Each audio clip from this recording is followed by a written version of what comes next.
Okay, so in this session, we're going to talk about B2B sales enablement. Now, that's a fancy word for just saying all the tools that help you sell. So, enablement or enabling something is all the bits and pieces that come together. And some people here have some great examples. Luke's flyers, like product flyers and case study flyers. And if anyone's seen that or seen me hold that up, they are sales enablement materials. But we're going to go into something that's a little bit more in depth because sometimes when you go into the sale, there's a few problems in that the bigger your clients get, the more B2B style sales that you do.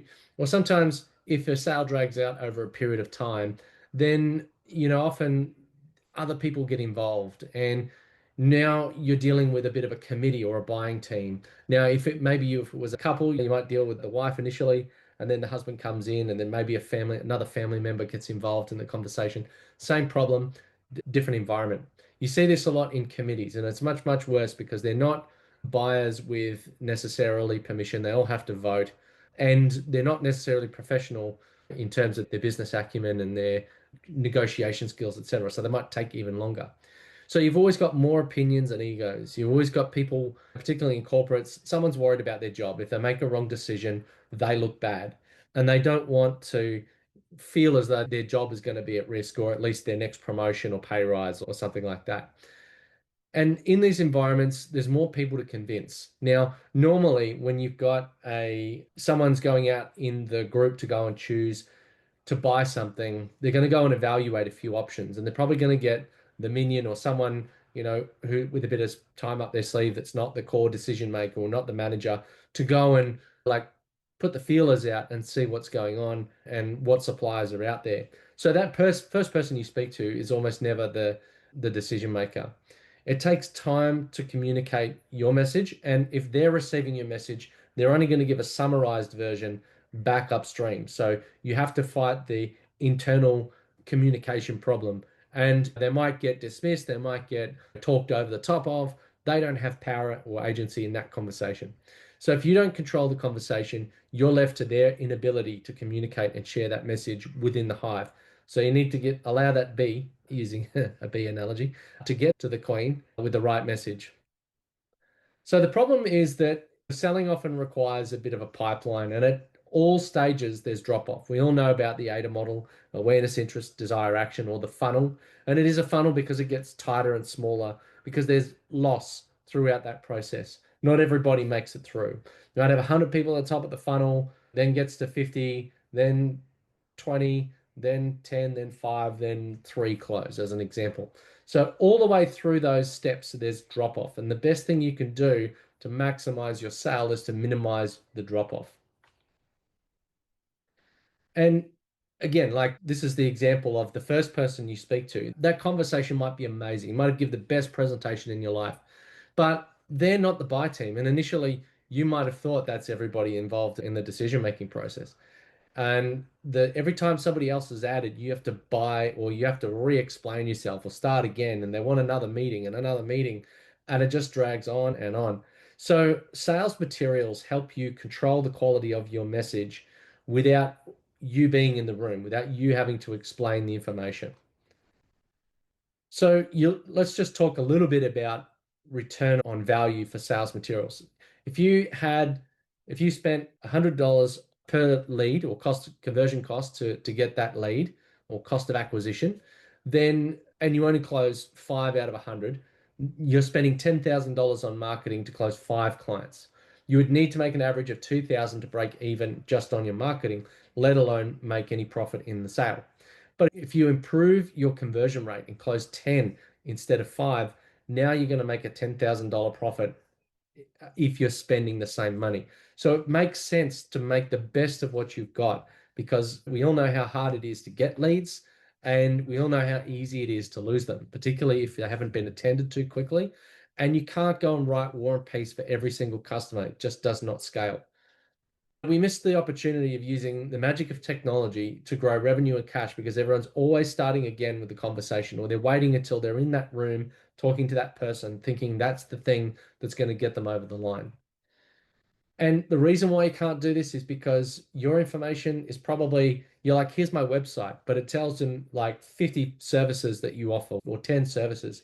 You're offering them a ton of emails and you don't know what to send them, so you send them everything. But the truth is, 70% of people choose a product to solve a specific problem.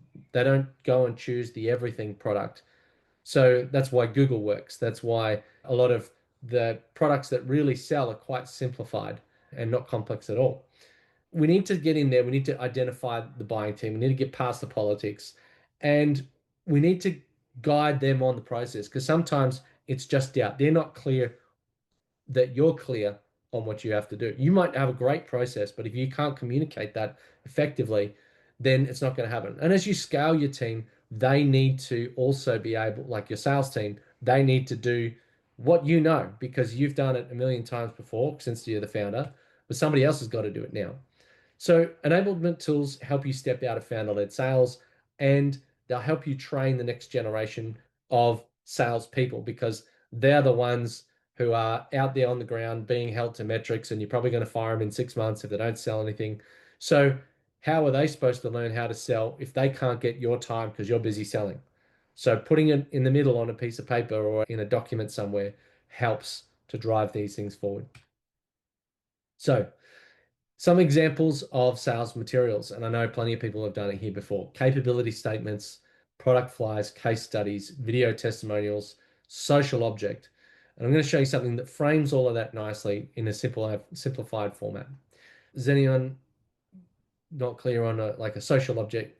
I guess for reason simplicity, it's like something that's out there in cyberspace. You're not forcing, or like in the world, you're not forcing a conversation, you're not forcing a selling point, but it's something for people to talk about. Like one was, I went to an open home for a building company and they had a bathroom with no doors on it, and you could just walk in and there's the sink. And that was a little bit polarizing, but that was a social object. People would talk about it. The iPhone, right, is a social object. Oh, what have you got? I've got an iPhone. Oh, I've got a Samsung. And people start to talk about it, whether or not you're in the room. And that's a powerful thing. So you've got to remember that your customer is probably looking through 100 other or two, three, four, five other vendors to decide whether or not to buy from you. You need to make it simple. Bottom line up front. Make sure you bluff them. If you're creating one for the first time, ask for feedback. You have assumed knowledge and your customer doesn't know it, doesn't know your lingo, doesn't know your jargon. And don't go building things that are kept in a folder somewhere that nobody's ever going to see. Make it public, make it shareable from day one, and make it a habit that you actually use that. That's the power, or sorry, the not the PowerPoint because we don't do that anymore. Let's go to this is a deal room. This is a platform called Lined. I've briefly shown it before, but I want to talk a little bit more about why it works and a little bit of, I guess, a case study. So it's like a little mini web page. Now you could do this in, I don't know, Google Sites, if you've still got that. We used to do it in Teams, but then it became a problem to have people log in, and the OTP became a drama because we had to up our security. And you could do it. There's about 50 platforms on the market that'll do exactly the same thing. But what I've done is I've given a space where I'm collating information. So here I've got a PDF which talks, about our service and goes, here's the problem we solve, how we solve it, and why you should trust us. There's a lot of similarities. Obviously, I stole the design. Then have your sort of featured case studies. Here we've got a video and we've got our capability document. Then we've got some case studies and a product flyer. So we've been able to collate that in a way that's easy for them to read.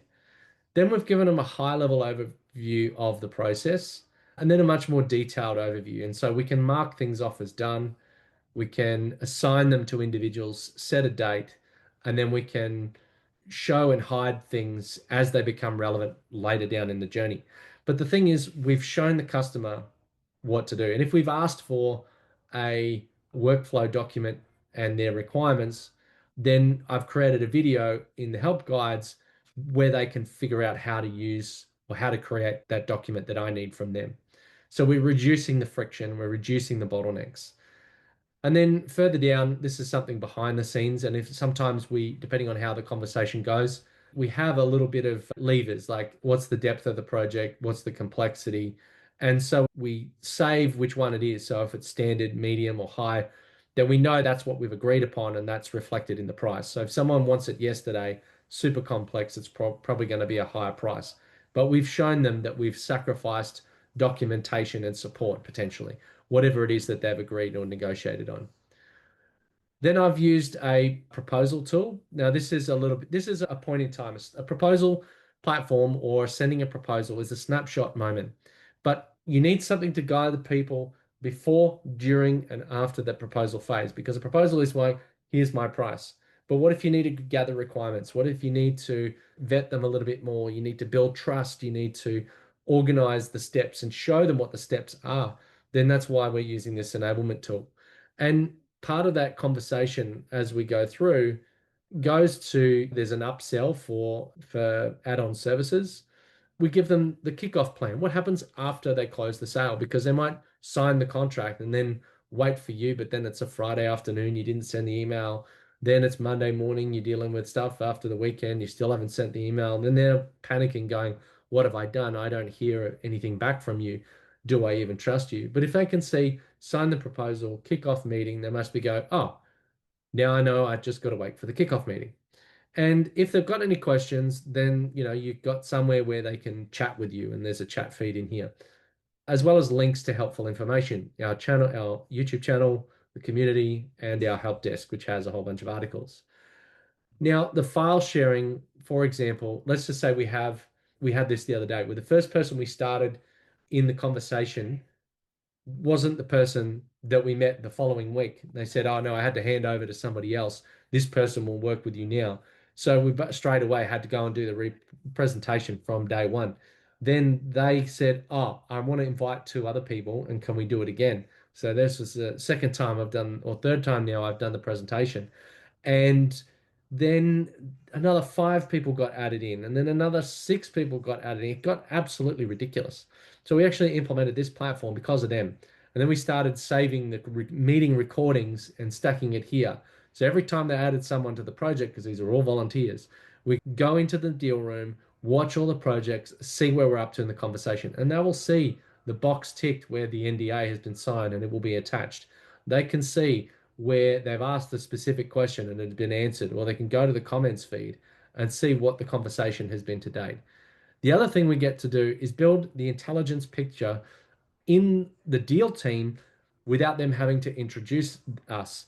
So when you go to the share buttons, not only can we just send the link and have it one click in, whereas before when we were doing it in Teams, they had to go via an OTP, then Teams would crap itself, and then it would be really hard to get them in and see the data, and then we had to guide them on where to go to that tab with the files in it. It was quite painful, but this is quite easy. The other thing is we can ask for their name, we can require an email address, or we can force certain protections on who can see the info. So depending on how controlled the information needs to be, then you can do that. But I like to get a name or an email because then I know who I'm dealing with and how many other people in the organization that they haven't told me about that I have to deal with. And on top of that, I get intelligence on when they open. So when I get an email saying someone has entered the room, someone has left a comment, I can be on the ball and answer straight away. Now, the same thing goes for the proposal software. I'm using one called Quilla. It gives me reports and analytics, and I can see I've got a drag and drop template builder, so I can get a proposal out really fast. I can quickly change the price. I can add discounts. They can select it, so there's an upsell. And then at the end of all of that, when they sign, all my terms and conditions are there. When they sign, I get a notification instantly. The team gets notified, and someone contacts them as fast as possible to go, hey, we've received your thing. Thank you so much for signing. Let's book the kickoff call. So there is no gaps in communication. And then when I go out to analytics, this one's not on at the moment because it hasn't been sent out, but you can see what they viewed, how long they spent, what interested them the most. Obviously, you don't want people to scroll straight to the price. You want to hide it a little bit so you can take it out of the main menu. You can get them to see the value and maybe show them a little bit of your other services. So if we went back to this one, then you'd see further up here, we don't show them, we don't force all our other services down their throat, but they can easily find it and then read into it a bit more, should they choose to. So for all intents and purposes, it's a quick half a scroll past and they've not lost any sleep over it. Okay, so that is everything on screen, power mode. The things I want you to take away from is provide all of the information in a simplified format, in a modular format, and one where you can allow them to discover more. So don't show everything straight away, allow it to be discoverable. And then you will then reduce your time spent explaining stuff, reduce your sales team when you hire them to build them out because they already have the script, everything that they have to do. And there's some other stuff behind the scenes, SOPs, or just things that you talk about. Here's objection handling sheets, which is a table to go, here's an objection, here's how we handle it, maybe two or three answers, or a competitor analysis. And you go, here's the top 10 competitors, here's where how we differentiate and what we do better. So that is it. Thank you for listening. Any questions? We've still got 6 minutes. That was awesome, Record Ava. so we can play Good back at up that stuff. if we read too fast. Sorry, go. You're so good at that. Like, it's just really impressive to see the chasm and like all the just the way you put forward your case is awesome. Noted. Thank you. Hush. Yeah, everyone. So I guess you described how when you're talking to a business client first, you probably speak with someone that's likely not the decision maker, and you will ultimately filter through subsequent conversations to get to the decision maker. And you showed those capability enablers through those capability statements, product flyers, and also that team aligned stuff. I guess, can you just talk more into how you would short and sharp initiate the conversation and demonstrate your value with that first person without being too overwhelming in terms of the content you want to share with them? Yeah, I think particularly some of the early people that I come across often say something that is like down in the weed. And don't follow them. Like, you need to go, here's the problem you have. Now let's explain it in a bit more detail. And then let's talk about some solutions. These are the copywriting formula, right? If anybody's seen that, I've got a document somewhere in the portal. But if you say, here's your problem, then you've got to aggravate it to go, this is why it's a problem. And then you give the solution. Then you maybe give some social proof and then a call to action. So in written form, that's what you would do. In verbal form, it's not too different. You obviously need to go with the flow and be a little bit more natural. Just go, look, you're saying this, but I'm hearing that. You need to reflect back to go, this is what I'm hearing your problem is. Like, you're using these words because sometimes people are problem aware and you come at it with a solution aware kind of mindset to go, I know how to solve your problem. But you need to articulate their problem back to them. That's when they'll know that you've heard them, and then you will go, based on that, and once they've confirmed it, based on that, here's what I think you should do. And don't let them get bogged down. Oh, but this, like for me, it's always, oh, but I really like this feature. I'm like, that's cool. But that's one thing of 1,000 things. If we couldn't solve that, but we could solve every other problem, would that be okay? Just zoom out and away from the problem and don't get caught up in the bullshit. Yeah. So what I'm taking away is that keep it at a, I guess, relevant higher level instead of getting too zoomed in. And I guess in regards to all those materials that you showed, you don't really dive into that unless it's necessary to demonstrate that high level picture with them. I think in the first call, never go technical. Never go technical. Yeah. I always say, what are you Mm. trying to achieve? And you need to understand, ask more questions than they should be doing most of the talking, particularly in the first call. And the second one, you might have to demonstrate some of your expertise, but you don't need to solve every solution, every problem for them. You need to show enough to go, look, I understand what you need, and then some. Here's something else you probably didn't think of. Here are some considerations to make this successful because I want you to win. And then you can say, based on that, where would you like to go from here? That's a very disarming question. When you say that, you make it really obvious that you are the answer. And then you go, balls in your court. What do you want to do? And then they go, of course we should work together. And they don't feel sold to. So it's a way to sell without selling. The moment you go, buy now and get a free set of steak knives is the moment you start losing it. Yeah. No, that's cool. Thanks for that. That's helpful.